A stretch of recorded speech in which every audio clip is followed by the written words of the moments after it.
కాదు పువ్వు సోకి నీ సోకు కందేనే వెలికి రాని వెర్రి ప్రేమ కన్నీటి ధారలోన కరుగుతున్నది నాదు శోకమోపలేక నీ గుండె బాధపడితే తాళనన్నది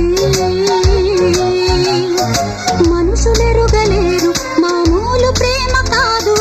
అగ్ని కంటే స్వచ్ఛమైనది మమకారమే ఈ లాలి పాటగా రాసేది హృదయమా ఉమాదేవిగా శివుని అర్ధభాగమైనాలోన నిలువుమా శుభలాలి